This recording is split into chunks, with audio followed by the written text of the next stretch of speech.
Hi, everyone, and good afternoon. Thanks for joining us. This is our March Wit session, and it's sort of just an informal way where we can all get together and talk and chat and sort of bounce ideas off one another. And the idea for today is really building your tribe, and we're going to talk about that from several different angles with our lovely panelists who we'll introduce shortly. And our moderators today will be myself, Rachel Applebaum, and Laura Haynes. If you want to wait for us, Laura. Yeah, and so thank you all again for everybody joining us. The topic was really came out of our conversation from our last meeting together, and so we wanted to talk a little bit more about building our tribe and how to kind of getting people around you. So go ahead, Rachel. Wonderful. I wanted to try to use some other technology. Bear with me while I switch over to it. But just wanted to see about maybe a word cloud, a little icebreaker to start the conversation.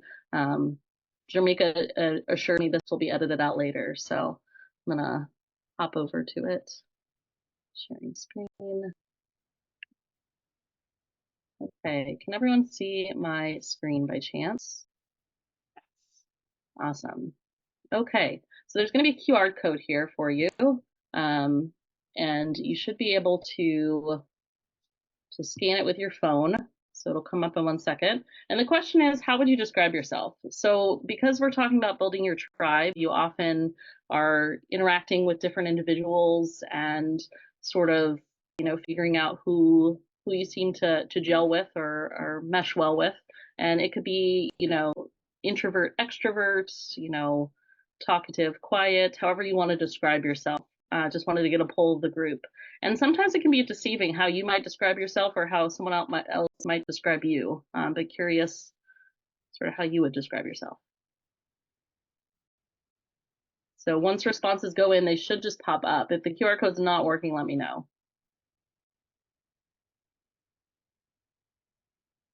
And I think there's 3 boxes. You don't have to put all 3, but ooh, I love it. Chatty, effective, blessed, outgoing, fierce. That's a good one.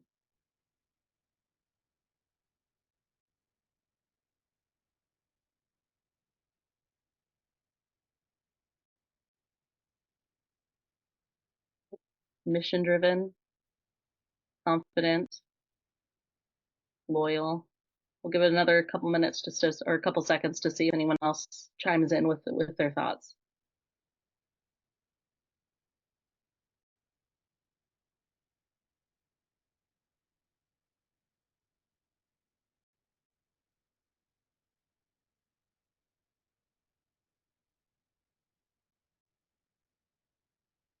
Awesome.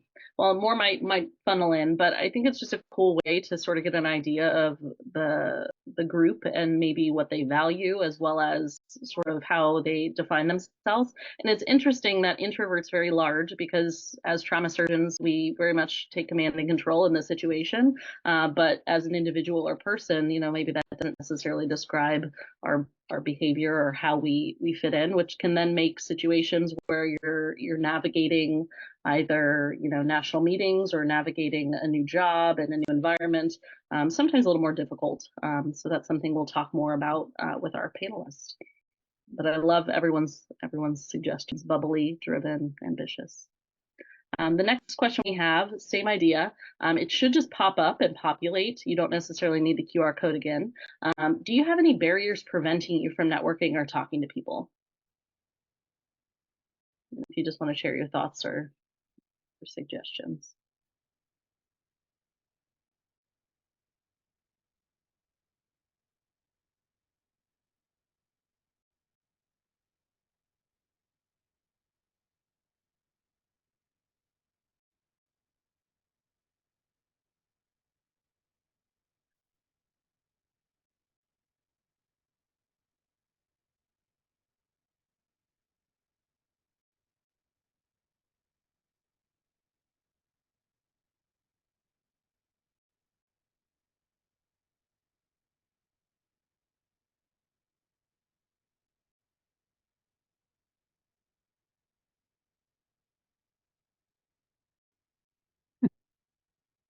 But these are great ones that are popping up. These are awesome. And I think it just sort of breaks down those walls too, in terms of the informal discussion that a lot of things you may not expect someone to put up here or to talk about, but it's sort of why this group exists and why we can talk about all the above and how we can help each other succeed. So really, really enjoyed the list there. And let's see if anything else pops up in the next couple seconds, and then we'll hop back to our panel, which I'll turn it over to Laura at that point to introduce our panelists for today.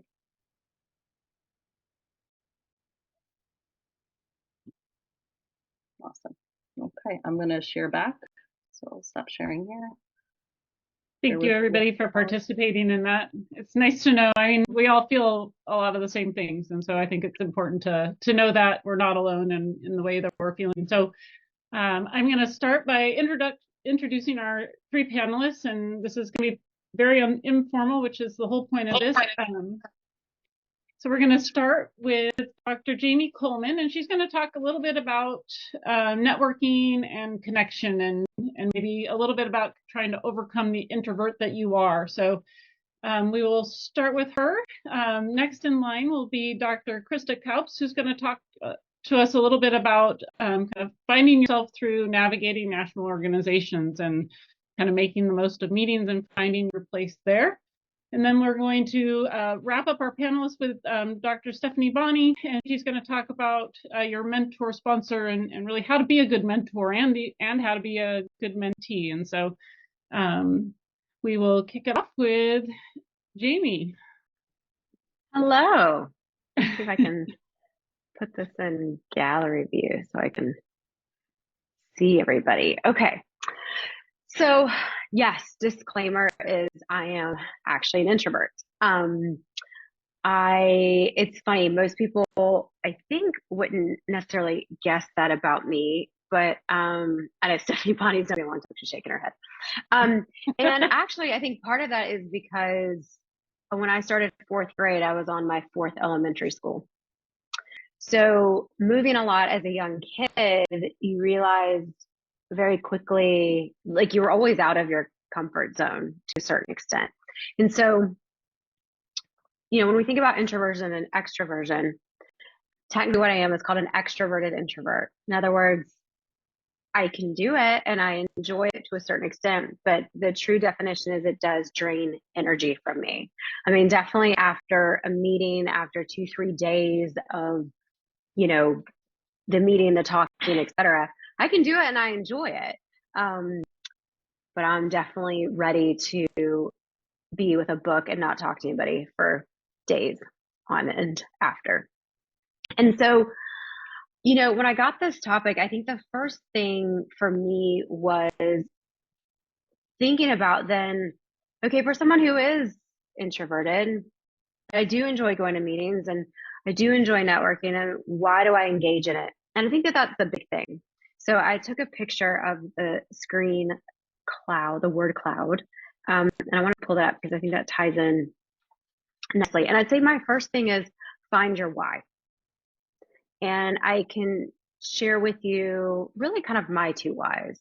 Number one is, if any of you have not seen Eileen's presidential talk yet, please go read it, watch it. There's a book in there that she also mentions from our Surgeon General, actually, talking about the science of connection. And so seriously, if you have not watched it, her presidential address from this past AAC, please go do it. And the reason is that it ties over very well into a lot of my research and interests, which includes wellness, and that someone who says that they feel supported, if they can agree with a statement, I feel supported, it almost completely obviates burnout as a clinical syndrome. It doesn't obviate having a bad day or getting frustrated or getting upset, but having that system around you, that support system for when you do have a bad day, when you are getting frustrated with things, that things happen. Since we're trauma surgeons, what we do is full of trauma. We are secondarily traumatized. So again, having a support system, like I said, you have a bad case, you can pick up the phone and say, oh, you wouldn't believe what happened with us today, or you're emotionally processing a bad outcome. So I do think networking to a certain extent is important for everybody, introverted, extroverted alike. in that having a social support system, which includes mentorship and academic meetings and organizations as a vehicle of that support system, is important. The second thing for me and my why is because I'm also a big believer in mission statements, huge believer in it. And I have a one sentence mission statement for each kind of segment of my life. One as a surgeon, one as a mom, one as a husband, and one as a wife, which admittedly, I set the bar low on these, y'all. These are not prescriptive, they're descriptive, okay? So like the bar is low. Like mostly for my husband, it's just not to commit homicide. Like, I mean, if we're not doing that, we're peaking. But in seriousness, so to share mine on what mine is as a trauma surgeon is to improve the care of the trauma patient beyond that of my operating room. That's what carries me through on the days where you just feel like, oh, somebody, we start looking in other people's yard. You know how the grass is greener. You start looking in other people's yards. We shouldn't do that. But every once in a while we start to do that. And you're like, their grass is greener. Gosh, they've written more papers or, and not that you're not happy for them, but more of like, oh, am I really doing what I'm supposed to be doing? And so for me, it's that lifeline. It's that raft in the ocean sometimes when you feel like you might be failing. And so when I think about my mission statement, for me, that means for a lot of it is my research in the sense of wellness and really trying to improve our lives as surgeons so that we can improve the lives of our patients. But for me, I got a lot to learn. I got a lot to learn about research, about connection. Like, I mean, again, I had not read the book that Dr. Boulder posted in her presidential talk at the time that she gave the talk. So I'm constantly learning. So for me, networking is about having my support system for the bad days to process things, but it's also about learning and all the things that I want to achieve with my career. And so to tie that into the word cloud, things that we talk about, the RBF thing, that's hilarious. I don't know who posted that. We're probably already friends. If we're not, we're going to be. That's hysterical. But the insecure, the intimidated, the interesting things to say, the not good at small talk. When you have a why behind why you want to talk to somebody, I feel like that gives you that content, that seed. Like you're interested in BCVI, or you are, you're a fellow, or you're at a new shop and you had a difficult case, or you just have a question about it and you see Dr. Berlew and you're like, well, it's Dr. Berlew, that's intimidating. But then you're like, oh wait, I actually want to learn about this. I know she's shaking her head at me, but she doesn't believe me. She doesn't believe me. She can be intimidating because she's that awesome all the time. But the point is that when you have something, because there's a purpose behind it, like, hey, I want to be a better physician. I want to be a better surgeon. I'm struggling with work-life balance. Okay. So I'm going to scroll through here and pick on some other people. Nicole Stassen, Stephanie Bonney. Like, I'm going to reach out to other women who are re-entering the workplace, maybe after maternity leave, right? And I'm trying to figure this out. So I think what was beautiful about the word cloud, which I love that, by the way, Rachel, that was brilliant, is we talked about being purpose-driven and mission-driven. And if we apply that to networking, I think a lot of times that can help us get over that obstacle of why we're doing it, and also helps give us the content behind how we start that conversation. The second thing is tying into that also, it's a really small world. So usually if there's one person that you might be comfortable with, but you really want to expand that circle to somebody else and you don't know the other person, talk to the one person and say, hey, do you mind introducing me to so-and-so? Hypothetically, not hypothetically, I did that with Clay and Eileen, where I was fortunate enough, Clay was one of my partners. Eileen and I, obviously, I knew of her, and had never really had much of a conversation with her. So I was like, hey, Clay, can you introduce me? And the goal was, again, that I was I'd heard her penguins talk before and I was so impressed with it. And I wanted to have a conversation with her about that. I've had conversations with her about quilting because I like doing handy stuff. Um, so I think if you can focus really on the why behind it, the content will follow and hopefully help overcome some of those kind of natural barriers and boundaries a lot of us feel like we have. That's my 2 cents. Well, that was absolutely perfect. Thank you so much, Jamie. You are right on time. I love it. We're going to transition. I tried. I kept an eye. We're going to transition over to Krista, who's going to talk to us a little bit about, a continuation of this, which is finding yourself in the different national meetings and really how to make the most out of that.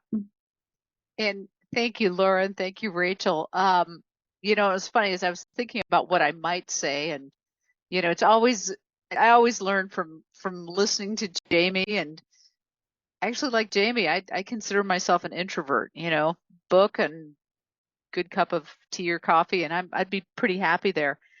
I was also thinking, and I was looking around the room. There's a few of you who were there, but I remember my first AAST meeting. I was there with a couple of my colleagues who were very supportive, male. But we rolled into the room. This was Halifax, Nova Scotia, and I looked around this big room of people with suits on, and the number of women there was, for those of you who are there, less than 10 probably. I can probably name most of them and went, wow, this is some kind of organization here. And oh, how times have changed. So yeah, how do you get it? Something like that is pretty intimidating. And I think we do all share that sort of sometimes irrational fear of standing up to a microphone and saying, asking a question, the thought that somebody might say, that's an absurd question. Why in the world would you ask that? And, being escorted from the building or, just publicly humiliated. And I think we all start with a little bit of that. But then at some point you also realize that we've all managed to become surgeons. And at some point we put our collective or individual feet down and said, yes, I can do this. Maybe because somebody said, no, you can't do this or you shouldn't do this. And I suspect if we looked at traits, stubborn would come up for most of the people here. And I have to admit, I'm not necessarily someone who's as deliberate in my intentions. What I do have is a tendency to speak up. I'm always curious, and I tend to be okay with speaking up. And so I think as you've said it so nicely is how do you get involved in organizations? And some of these things have started through serendipity, but it is, you find an organization that has your niche, has that, and all you maybe need is a single person to make that connection, and you volunteer, and now more than ever, because it used to be a big mystery for some of these organizations as to how you got onto a committee. Best we could tell, it happened in a back room, and it was here are the usual suspects. Let's put them on the committees and let's select them. Things are much, much more transparent. And through the efforts, I know the Committee on Trauma, Dr. Bulger is sitting there smiling, but Eileen has done a huge amount towards transparency there. Things on the AAST, on Western, on East, there are calls for volunteers, just about any organization you can name. And when they call for volunteers, they really mean it. They're not just doing that just to, tick the box. So if there's something you think you might like to do, volunteer to be a discussant. That's not a huge time commitment. You'll get the paper, you'll get a chance, and you have a chance to prepare things in advance that you want to say, so you won't be put on the spot. You have a chance. And if you also get up and comment, ask questions. If that's too intimidating, the meeting's too big, there's no reason you can't, after the presentation, go and talk with the person. If it's something that you're interested in, that's okay too. So get up there and yeah, if just ask, talk to people. And I've had opportunities. There was something I was at the college. I talked to one person repeatedly and said, boy, this is really cool, really cool. Before I knew it, I found out I was on the committee for this. Or when I was a governor, it was the Physicians Competency and Health Committee. And I literally signed up for that committee. I volunteered for that because Steve Parks, when he was still alive, I said, I'm trying to decide which committee. He goes, that'll be a fun committee. So I signed up for it. But I happened to talk enough that the person who was the chair said, hey, do you want to be the vice chair and then take over for that? And that one opportunity leads to another. If you're doing research, people will be like, hey, I know that this person is interested in that, and you'll get asked to comment. You'll get involved that way. And you make connections, you build your network.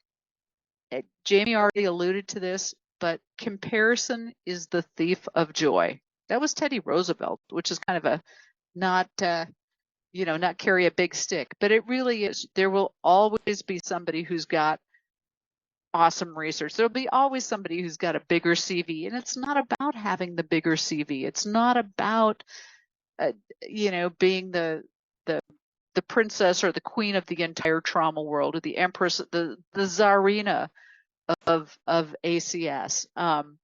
It's about finding the things that do bring you satisfaction, the excitement of it. And it's the fun of talking with other smart people and figuring out things, collaborating. We'll love that. We do look for validation. Ultimately, it may not be our work that brings us validation. Sometimes it's that one small thing that the patient, the patient's family happens to recognize you somewhere, and they say, hey, do you remember you took care of my family member? We don't do it for that, but those are the things where you say, I've made a difference in somebody's life, or one of your colleagues, you've helped them to succeed. So it's check out the opportunities, speak up. If you're not sure, it's okay to come up and say, hey, help me figure this out. There are a lot of, I'm looking at all the names that are here. There's a whole bunch of really smart people. So out of respect for time, Laura, Rachel, thank you. And what a cool tribe. And that's how WIT started too, is the chance, and we keep pointing back to Eileen, but that's another whole story. So yeah, whole bunch of stuff in the chat. So thank you so much. Yes, I think we now have a new WIT term. It's a czarina. I love it. It's amazing. Thank you. Thank you so much, Krista. Really appreciate it. All right, we are going to move on to Stephanie Bonnie and talk to us a little bit about, once you do make some of those connections, about being not only a good mentor, but also a good mentee. So Stephanie, looking forward to your comments. Hi, I think every mentor I've had is on this call. So it's a little, it's like I feel a little on the spot, but great. It's perfect. So I don't know how many sort of like more junior folks are on the call who are kind of looking for mentoring or looking to make connections related to mentoring, but I can speak to that first.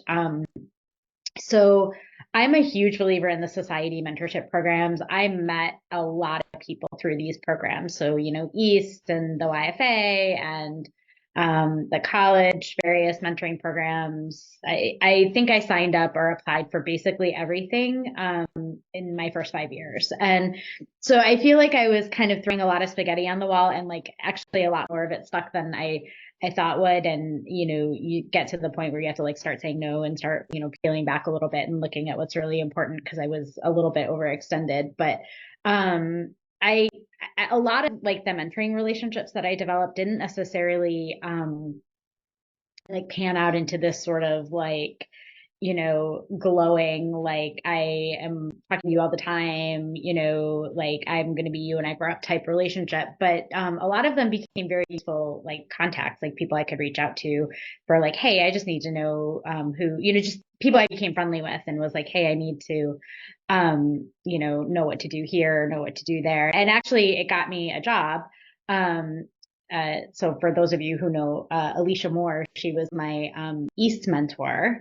I don't know if she's on the call or not, but she was my East mentor. And when my husband got a job in New York, I called her up and was like, Alicia, like, tell me what's going on in New York. Like, where should I look for a job? And she's like, actually, they never filled my job. So, and that's how I met Dave Livingston and ended up in Newark. So that was like serendipity, right? And it's a serendipitous story. So I have to say that when I was a junior faculty member, I used to hear stories like the one I just told you and get really frustrated and be like, well, we can't just all fall into some serendipitous situation, right? So I think I heard Pat Turner tell a story once about how like she was a medical student and like LD Britt's wife got sick or something, or somebody who he was supposed to sit with at dinner got sick. And so she was a medical student. He was like, hey, come sit next to me at dinner. And then like the rest of her career is history from like that moment. And I was really frustrated by that. I was like, well, like, am I supposed to like stalk LD Britt? Like, how am I supposed to like find this like one life experience that's going to change my life? But I also I think a lot of us do get places based on these sort of serendipitous occurrences, but I also think that serendipity like favors people who are prepared. So, you know, for every 25 like cocktail receptions you go to, there might only be one that you actually develop a meaningful relationship or collaboration, or you get to talking with somebody, but that's the one, right? So you need to show up and be ready, be prepared to talk about yourself, have your elevator pitch, be prepared to talk about things that you're interested in, be willing to listen to what other people are doing that is interesting to you. And nobody wants to sit and hear you talk about yourself the whole time. They want to see that you're interested in them as well. So those are my sort of find a mentor. And then I think there's some like tips and tricks to mentorship too. So like really, especially for people that are maybe in your institution that you do have a close relationship with, where you're like meeting with them regularly or you see them a lot. And I sort of developed that at several of my institutions where I, got to maybe know somebody that was outside of my department that understood how to navigate sort of institutional barriers to developing a research program or something like that. And I would say, like, can I meet with you? And then, there's like this, when can we meet again? Can we meet regularly? That you sort of, as a mentee, you need to be prepared to say that. Like, you can go and meet once and then say with somebody that you think might be valuable to you as a mentor. And then, don't forget at the end of the conversation to say, like, this is really helpful to me. Would you mind if we did this again in 3 months? And then set it up like right then, get their assistant on the way out, as you're walking out, set it up with their assistant on the way out the door. And I also found like another little like tip trick, like mentorship can be a little bit like dating, and it gets a little awkward sometimes. And you're like, are you my mentor? Like, are you my boyfriend? Check one, yes or no, and you're like, well, what do I do? So, it can be a little bit nebulous sometimes, but I think that naming that relationship is actually is really valuable. And I actually appreciate it now as a mentor with my mentees when they do that too. Like when they say like, I really appreciate you mentoring me through this project. So you're naming the relationship. And sometimes what I've done is like, at the holidays, I'll send a card and say, I've really appreciated your mentorship over the last year and looking forward to the next year or something. So it sort of names that person, sort of understands like, oh, Stephanie sees me as one of their mentors. That's, helpful and valuable, that's what she's really looking for from me. So I think that that's part of it. And then I just want to talk briefly mention for discussion, I think, the sort of continuum of like friend, mentor, sponsor, therapist. It's like one big continuum of people that sort of like circles back on itself. And coaches in there too. And so we had a coaching project a few years ago in our for where the faculty were given like sort of principles and training of coaching so that we could coach residents. And there is a very big difference between coaching and mentoring. Mentoring is like, I want to be you when I grow up, and so tell me all the tips and tricks to become you. coaching really comes from a place of the coachee has the answers in themselves. And the coach is like drawing them out with a lot of like provocative questioning or, sort of motivational questioning and interviewing. It's a very different principle than like mentoring, which is much more sort of advice driven. But like all of them can kind of slip into like therapy and friendship and these other sort of like nebulous places. And so I would just sort of like look to understand exactly what the relationship with this person should be and what where you want it to be and where you want it to go. Sponsorship is a little bit different, right? So sponsorship is like, you're like, I am going to put your name out there in the lights and I'm going to have your back and like we may have a conversation in a back room about, what I didn't like about, what you're doing or what I didn't like about what you said, but never in public. Like I've got your back all the time. There's a book that I read a while back called, Feminist Fight Club, which is about doing that in the workplace. So like sponsoring your peers in the workplace. So like, and it's written from the context of women have to have each other's back in the workplace because we're at a disadvantage. It's really like the business world. And so the whole principle of the book is basically you never let a woman's idea flop in a meeting. You always have her back, even if you don't agree with it. You always have her back. You always support her. You always yes and her in a meeting, even if you don't agree with it. And then, later after the meeting, you're like, I don't know about this. It is a strategy out there that sort of exists in the business world. I'm reading another book right now called Machiavelli for Women, which is like take no hostages in the workplace, or take all the hostages in the workplace, like just Machiavelli, right? Like I'll do whatever it takes to get ahead. And it also talks about a lot of the data about how women are disadvantaged in the workplace and how you can combat that and strategies in the business place and in the workplace to sort of combat that. So it's another interesting read. I don't know that I necessarily subscribe to either of these strategies like wholeheartedly, but they do bring up interesting points and interesting things to think about. And then lastly, I would say that early on in my career, when I was looking for mentors, I felt very strongly about them being like gender concordant. Like I felt very strongly about being mentored by other women. And that has really changed a lot for me in the last maybe 5 years.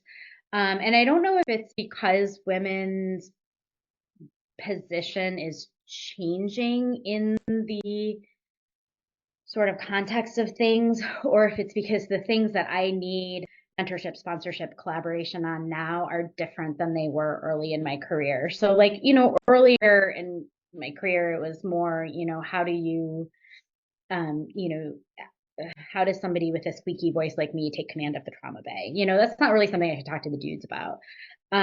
Or how does, some of the, having young kids stuff, like, how do you manage pumping between cases and all, like all that kind of stuff that I felt like I needed to be around other women. But now the things that I need help with are things like, like how do I balance this P&L statement sheet, and that's pretty gender neutral. So I find that I don't specifically seek out women as mentors anymore at this stage of my career as much as it was really important to me. And that may just be changing times. Or it may be just me getting older in my career. But since I'm getting older as the times are changing, I don't know that I can really distinguish the two. So that's, I think that's about all I have about sort of menteeing. Mentoring, I'm still pretty new at, and it's mostly like, students and residents, but, listening, offering advice, it seems if it's a natural fit, it's a natural fit. Sometimes it's not. But sometimes like I'm also like incredibly conflict avoidant. So unlike the other two speakers, I am an absolute like fierce extrovert. Like I cannot stop talking to people. And I love nothing more than to be in a crowded room full of people. And I hate nothing more than being alone with a cup of coffee and a book. So it's like complete opposite. But I'm also very conflict averse. And so I have a hard time mentoring, I think, and I know this because I have a little bit of a hard time being, I think you want your mentors to also be appropriately critical. And I have a very hard time criticizing other people or being critical of people to their face. I can write it all in an email with no problem, but I have trouble saying it. So that's something that I struggle with a little bit as a mentor is being sort of honest with some of the, opportunities for improvement versus just, trying to like build people up and be their cheerleader.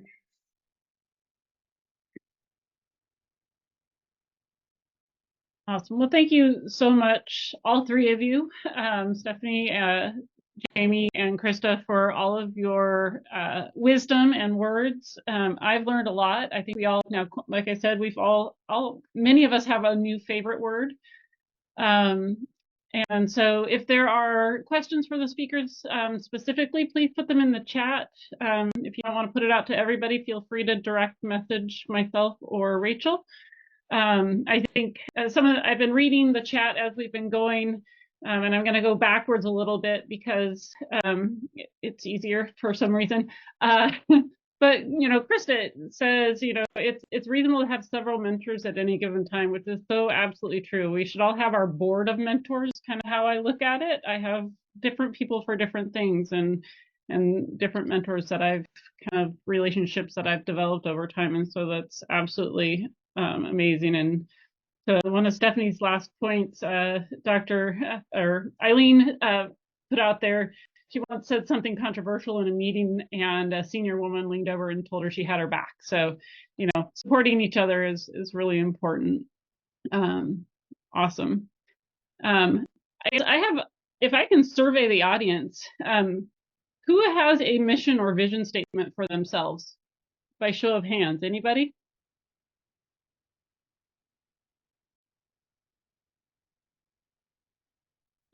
I see a few hands. I see a few people. I legitimately just wrote this down like as Jamie was doing it. So can I share something with the group? So I started bullet journaling. This is my bullet journal. I take it everywhere with me now. And I even have like fancy pens and stickers and stuff. It's been great for me. I don't know why I didn't discover this earlier, but every day I write down like things that I'm grateful for the day. I plan out my day for tomorrow. I keep checklists. I do all these different things, and I do it with like glitter pens, which just makes me feel that much happier. But yeah, as soon as Jamie said that, I went to one of the blank pages and was like, mission statement for wife, mom, surgeon, so thank you for that. I thought that was awesome. Absolutely. Anybody else want to share their mission statement? I mean, for work and for my fellows, I have mine plastered to the wall in a laminated piece of paper over my desk because it's just something that kind of guides me every day. And when I'm frustrated, it reminds me of why I'm doing all the things that I'm doing. So anybody want to share theirs?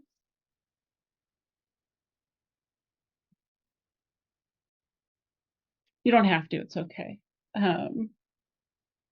Looking through. Any questions specifically out there?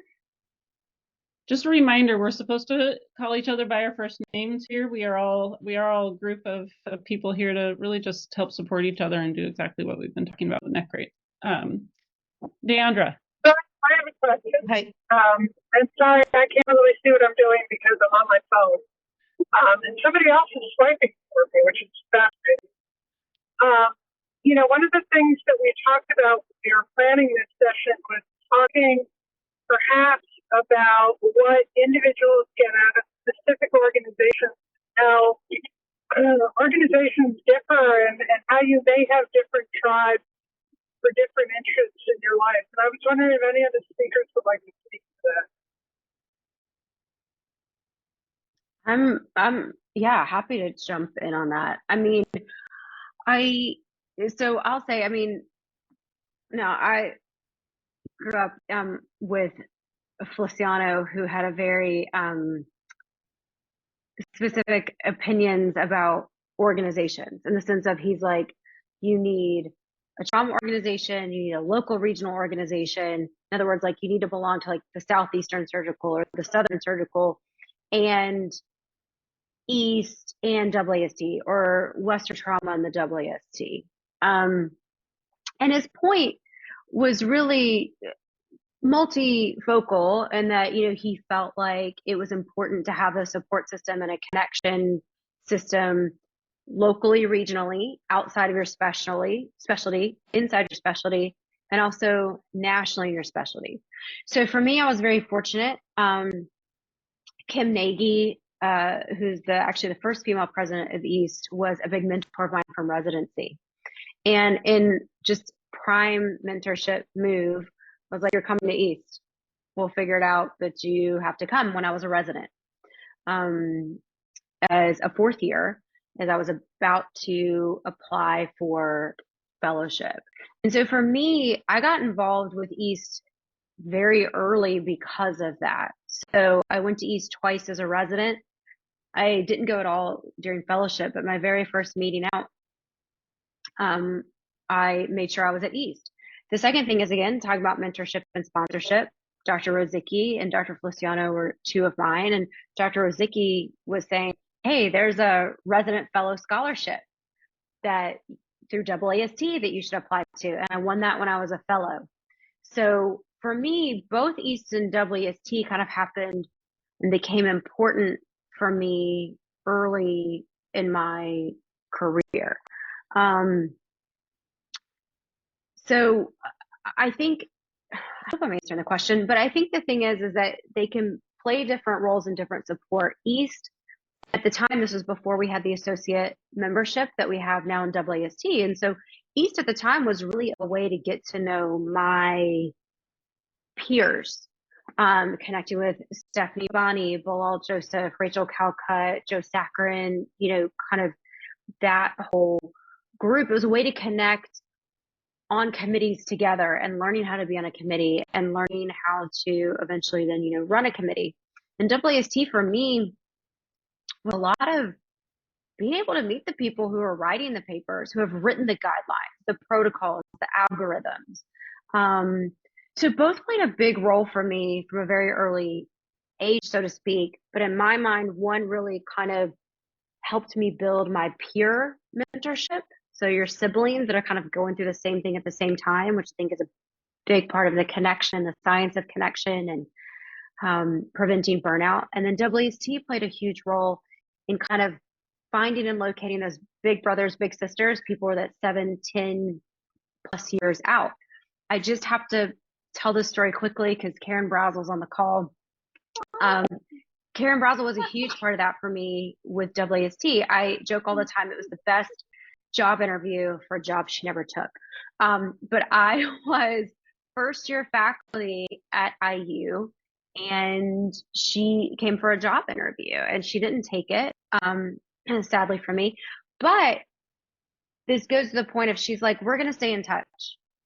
She's like, we're bringing you in. And she did that.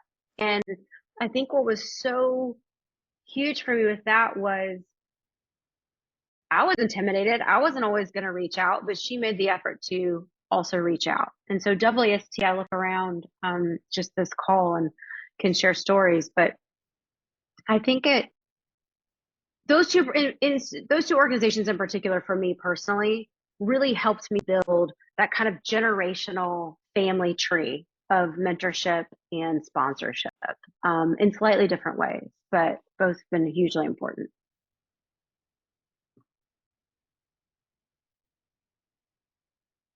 Anyone else have?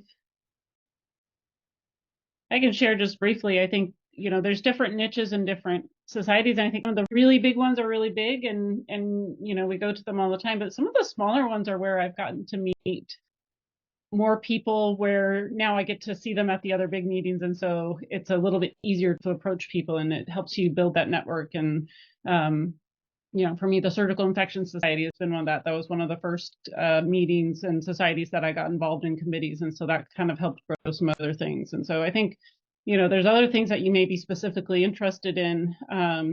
you know, whether if you're a program director and you want to get more involved in SEC PDS or some of the other things.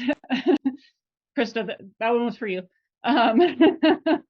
But those are some of the things to think about, and it really helps build your tribe, build your group, get you involved, make you feel like you're a contributing member of what you're doing when you're there at the meeting, which really makes it that much more fun. So, at least for me. And it looks like Clay put a comment in the chat that as a mentee, it's important to listen for small opportunities and invitations and take advantage of them, which I think is so true and definitely something I can speak to. Getting involved in some of these organizations as more junior faculty and fellow, such as even this session now with WITS, because I remember Jamaica and Kim sent out an email and just had answered it. So I definitely can speak to that and the welcoming nature of all of the above. So that's been exciting to see. All right, Deandra, what do you have for us? All right, I'm going to try again. I'm listening to this, and I hate going to meetings and just sort of being quiet. First of all, when I heard about this WITS, I was just so excited about it because I think it is it's really different from when I started and really feeling that you had a tribe, even the possibility of a tribe. And I think in some ways I had the opportunity to be exposed to mentors who were interested in career development, but in other ways, not really being able to offer a path the way that Jamie describes. And I think one thing about mentors is that anybody can be a mentor and anybody can be a mentee, and it depends on what you're looking for. And I think one of the nicest things about these kinds of groups and meetings is having someone you may not have had a really extensive relationship with, but a person who can reach out and say, hey, what's up? How are you doing? Oh, what about you doing something? And there's several people in here who have done that. The person that really comes to mind is Nicole, like out of the blue, when I just experienced the sudden loss of my dad, and just reaching out and things like that. So I think, sorry about that. I think it's important that while we talk about academic development, what makes you the whole person is being able to have resources that can help take you through a transition or certain points in your life that impact. Oh, I look like I'm spooky. Sorry about that. And so I just wanted to point that out, that that's just important. And I really, really believe that saying that there's a special place in hell for women who don't support each other. Doesn't mean you have to agree with them. But I do think that we owe it to each other to be the voice that, or the voice that responds if somebody's reaching out or something like that. I'll also add how terrified I was, and I still am, of Kimberly Davis and and Sharon Henry. Terrified when I was younger. I still am.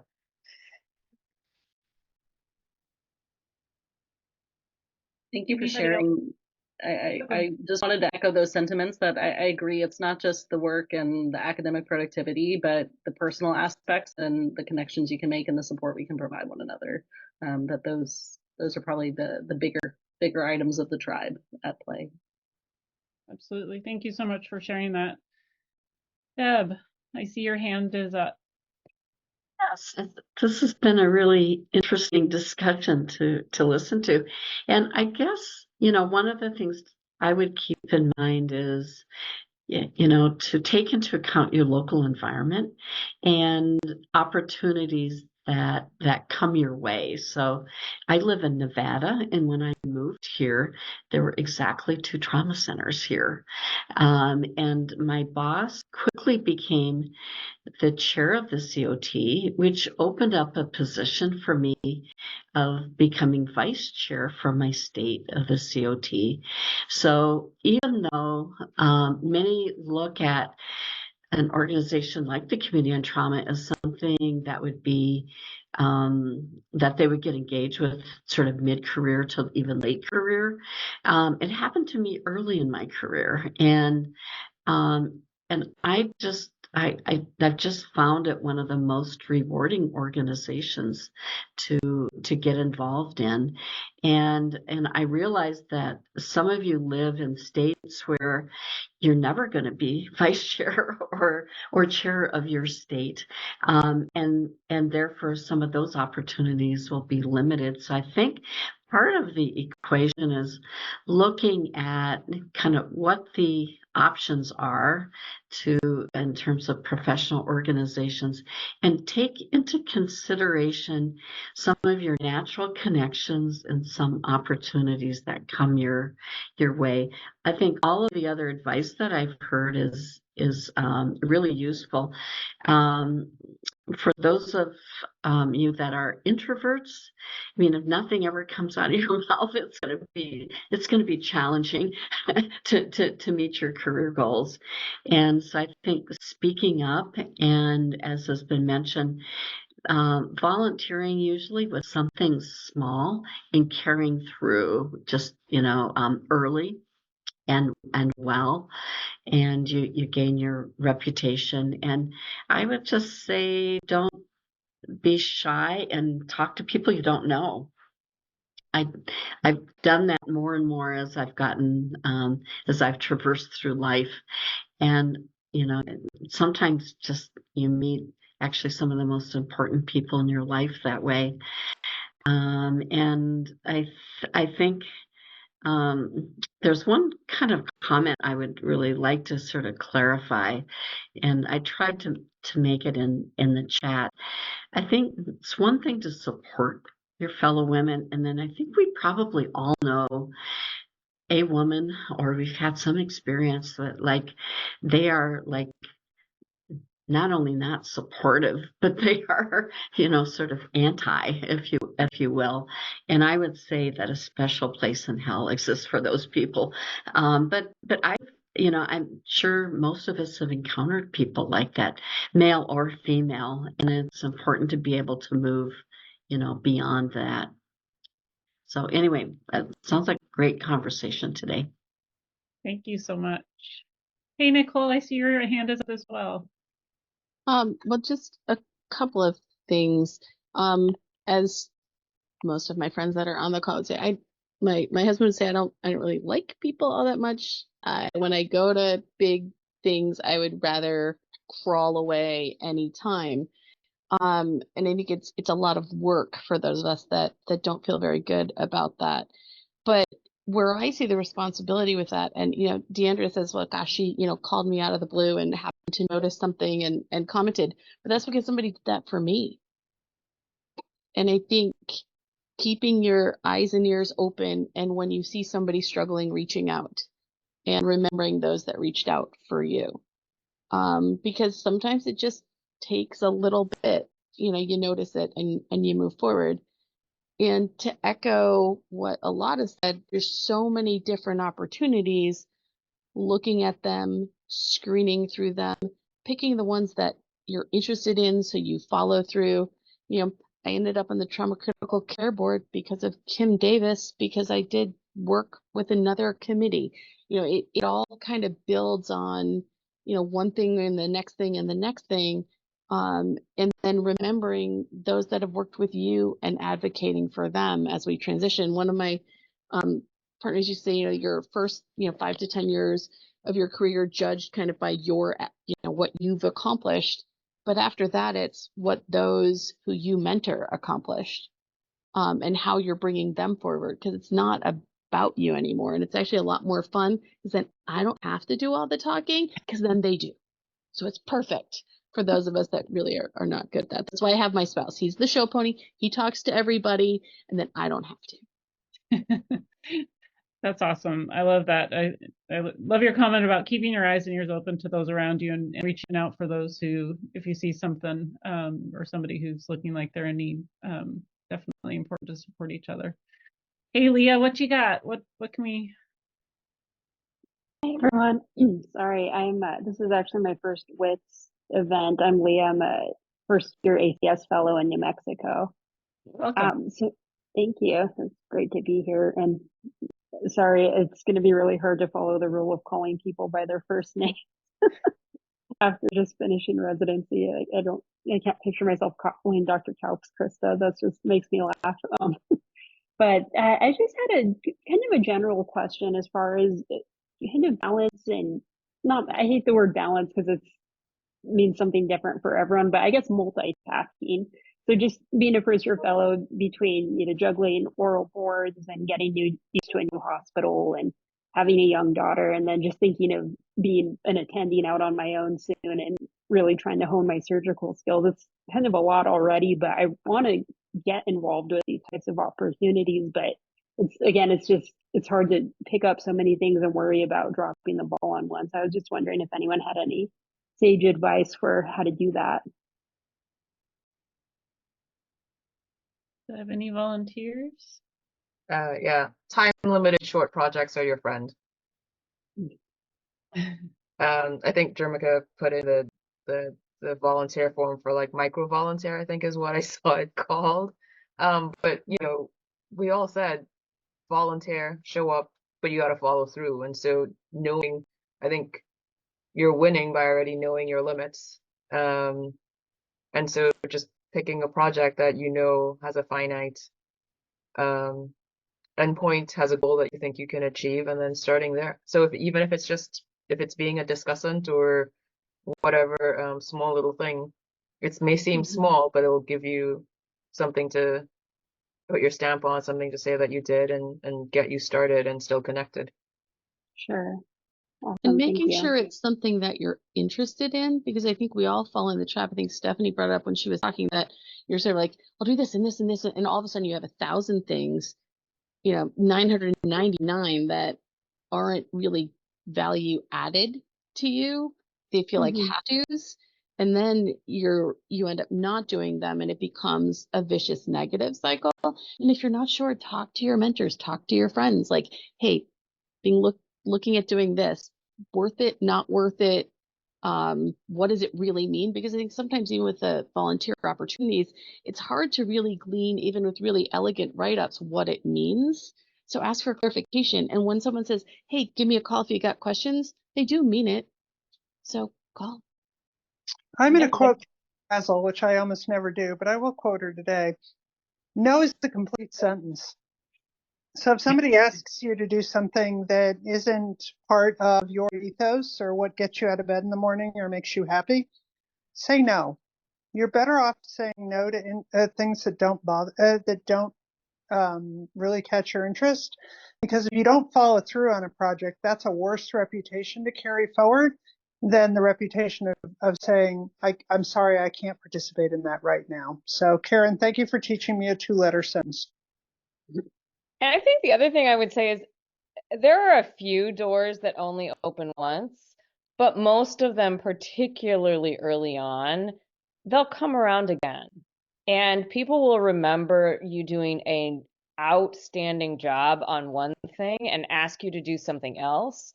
They'll also remember you doing a slipshod job on 5 or 6 things, and they won't ask you again.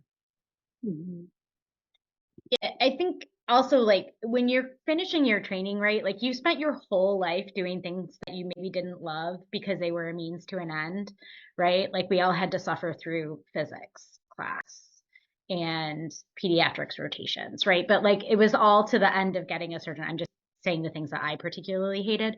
But there was probably something that you didn't like about your trade. So you're used to like, oh, I have to do this to get to here. But really you don't. Like if you find yourself on some committee meeting and you're just like, this is not interesting to me, then like wherever it's getting you to is probably not going to be interesting to you either. So just see if it's really, I have a great little like thing from my coach. Like I hand wrote it on a like Post-it, and it's on my desk that says like, is this getting me to where I want to be in 5 years? And if the answer is yes, then you do it. If the answer is maybe, but it could be done by somebody else, then you delegate it. If the answer is no, then you blow it off. Is like, signing my Epic charts getting me to where no. So I blow it off a lot. It's just like sometimes you need to really focus. And like another version of that is like the Covey square, right? Like it, is this important and urgent, right? And so, urgent and important is like a knife in the aorta. Like that's the stuff that just gets done. You don't have to think about it. But like the trap is to spend your time on things that are urgent but not important, rather than on things that are not urgent but very important, right? That's like grant writing, and thinking about others. So that's there's lots of like frameworks out there that you can think about this. Awesome. Thanks, everyone.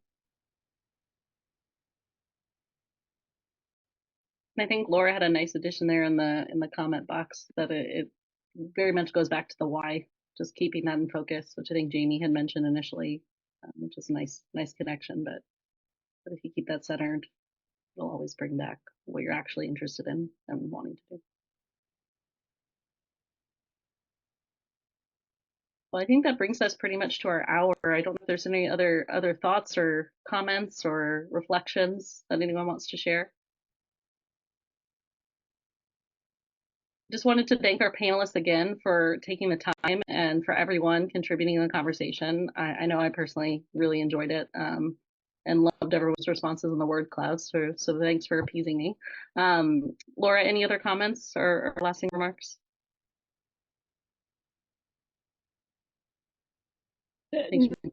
No, other than thank you everybody for joining and all of the words I learned.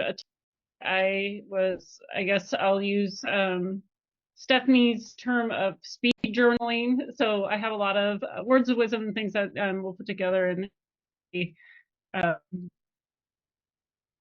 some sort of Czarina shirt, hashtag Czarina. I think this idea. We'll roll with that one as well. So thank you all. As